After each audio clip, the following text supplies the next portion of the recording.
हिंद महासागर पर चीन ने नजरें गड़ा दी हैं। पाकिस्तान की मदद से वॉर ड्रिल शुरू की है चीन ने हिंद महासागर में। 4 दिन तक ये मैरीटाइम एक्सरसाइज चलेगी इन दोनों की, और समुद्री खतरों से निपटने के लिए सी गार्डियन 2 ड्रिल कर रहे हैं चीन और पाकिस्तान। और चीन से बनाकर पाकिस्तान भेजा गया जो उनका अल्ट्रा मॉडर्न फ्रिगेट है वो भी इस वॉर एक्सरसाइज में शामिल है। हालांकि चीन की तरफ से कहा गया कि किसी तीसरे मुल्क को टारगेट करने के लिए हमारा कोई मकसद नहीं है, लेकिन जिस तरह से चीन और पाकिस्तान इस वक्त सी गार्डियन 2 नाम की एक जो समुद्री वॉर एक्सरसाइज कर रहे हैं, जो वो इस वक्त हिंद महासागर में बहुत ज्यादा हलचलें बढ़ाता है। आइए जरा चलते हैं अपर स्टूडियो और बात करते हैं कि कैसे ये दोनों देश मिलकर एक वॉर एक्सरसाइज कर रहे हैं हिंद महासागर में, जो आसपास के पड़ोसियों को न केवल उनको इस खटकता है कि ये दोनों एकदम से ऐसा क्यों कर रहे हैं, और इसके बजाय ये भी बताता है कि कैसे चीन और पाकिस्तान लगातार अपनी दोस्ती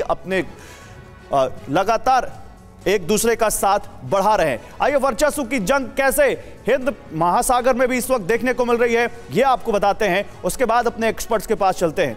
ये देखिए, चीन के शंघाई में इस वक्त एक वॉर एक्सरसाइज चल रही है।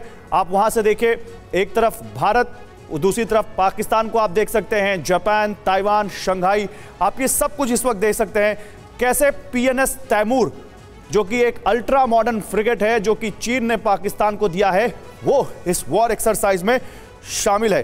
23 जून 2022 को ये फ्रिगेट कमीशन जो चीन ने बनाया था, जो ये फ्रिगेट वो मिला पाकिस्तान को, और फिर पाकिस्तान ने अब उस वॉर एक्सरसाइज में उसको भेजा है। शंघाई के पास चीन पाकिस्तान की नेवी की एक्सरसाइज चल रही है, और आप देखिए शंघाई के पास अगर ये दोनों देश वॉर एक्सरसाइज कर रहे हैं जिसका नाम सी गार्डियन 2 है, तो वहां से आप देखिए चाहे वो ताइवान हो या जापान हो, वो दोनों इन दोनों देशों के इन वॉर शिप्स के निशाने पर हो सकते हैं।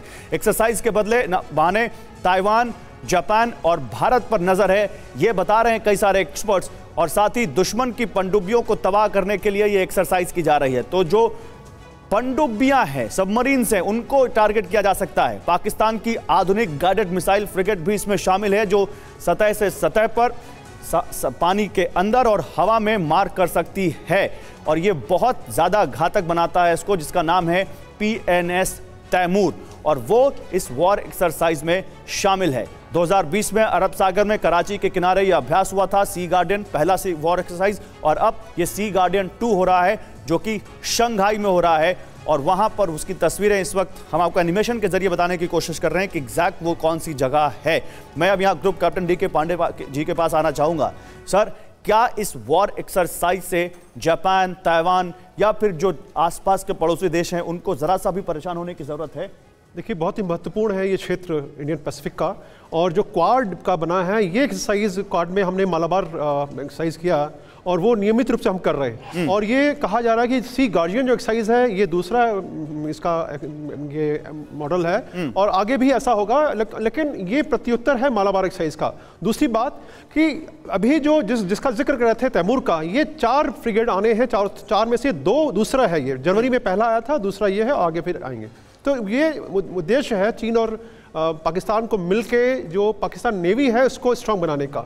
महत्वपूर्ण ये है कि इनका उद्देश्य निश्चित रूप से क्वाड को तो एक जवाब देना ही है, सामरिक रूप से भारत के लिए चिंता का विषय है कि जो तैयारियां हो रही हैं वो पाकिस्तान किस प्रकार से उनको आगे बढ़ाता है, क्योंकि निश्चित रूप से पाकिस्तान के इरादे जो हैं वो हमारे विरुद्ध ही अक्सर रहे हैं।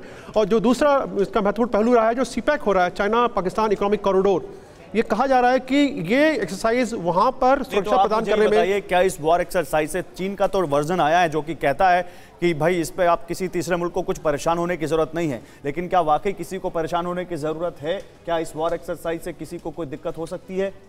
देखिए, ये शाब्दिक वार्तालाप अलग है। मालाबार हमने एक्सरसाइज किया तो उससे किसी को दिक्कत नहीं होनी चाहिए थी, लेकिन उसमें कितना हो हल्ला मचा। तो ये एक कूटनीतिक आदान प्रदान है और ये चलता रहेगा, लेकिन हमें देखना होगा सामरिक दृष्टि से हमारी तैयारियों के लिए क्या आवश्यक है, और बिना किसी के परवाह की हमें उनको जो रिक्वायरमेंट हमारी है, ऑपरेशनल रिक्वायरमेंट है प्रिपेयरनेस की, उसको अख्तियार करना ही होगा। नहीं, लेकिन क्योंकि हिंद महासागर के आसपास, राजीव नयन जी मैं आपका भी इस पर कमेंट चाहूंगा, मैं जनरल दत्ता के पास जाऊंगा, फिर राजीव नयन जी आपके पास आता हूं। जनरल दत्ता, हिंद महासागर में चीन लगातार लगातार अपनी धमक बढ़ा रहा है और लगातार वो आसपास के छोटे मुल्कों में काफी इन्वेस्टमेंट कर रहा है। फिर ये वॉर एक्सरसाइज भी हम देख रहे हैं, वो जो छोटे मुल्कों के पोर्ट्स हैं उनको अपने कब्जे में ले रहा है। तो चीन एक तरफ डेट ट्रैप में छोटे मुल्कों को फंसाता है और दूसरी तरफ उनको अपने ही जाल में फंसाकर उनके साथ वॉर एक्सरसाइज करना। पाकिस्तान उसका बड़ा क्लासिक एग्जांपल जिसको हम देख सकते हैं। क्या ये चीन का एक मॉडस ऑपरेंडी माने जो इस वक्त पाकिस्तान के साथ भी हम देख रहे हैं? देखिए, ऐसा है कि चीन का जो जितना क्रिटिकल मूवमेंट है उसका ऑयल इंपोर्ट्स हैं, उसकी अपनी जो मार्केट है वो पूरी इंडियन ओशन के थ्रू होते हुए पूरी दुनिया की मार्केट में जाती है।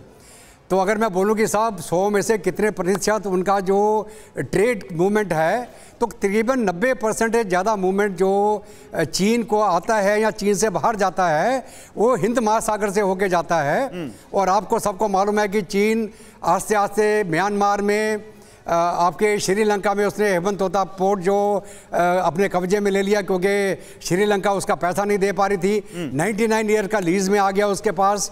उसके अलावा जो पूरा ये सदर्न बेल्ट है जो इंडिया का, जो हाँ अगर बोले हिंदुस्तान का डोमिनेशन है जो इंडियन ओशन के ऊपर, हिंद महासागर के ऊपर, अगर हिंदुस्तान चाहे तो इस ट्रेड को बंद कर सकता है अगर ऐसा कोई सिचुएशन पैदा हो। इसलिए सी पैक हो रहा है, इसलिए ग्वादर पोर्ट बन रहा है। जब तक ग्वादर पोर्ट ऑपरेशनलाइज नहीं हो जाता, चाइना का जितना ऑयल इंपोर्ट्स हैं उसको ये समुद्र के रास्ते होके जाने पड़ते हैं। और अगर मान लो हिंदुस्तान और चीन का कोई डिस्प्यूट होता है और अगर हम यहाँ पे ब्लॉकेड लगा देते हैं तो चीन का आना जाना बंद हो जाएगा यहाँ से। तो इसलिए पाकिस्तान और चीन मिलके जो अभी एक्सरसाइज कर रहे हैं, इसके साथ जो हम हैं, हमने क्वाड के साथ मिले हैं हम, ठीक है। और क्वाड के लिए क्यों मिले हैं हम? कि हिंद महासागर के ऊपर हम डोमिनेट कर पाएं। नहीं, लेकिन वो तो कहते हैं कि वो नॉन मिलिट्री ऑर्गेनाइजेशन है। वो तो कहते नहीं कि हम यहाँ पर सुरक्षा के लिहाज से यहाँ पर कोई बातचीत करेंगे या सैन्य समझौते कोई होंगे। वहां पर बहुत सारे एक्सपर्ट्स मानते हैं कि ये हाथी के दांत दिखाने के कुछ और, खाने के कुछ और हैं।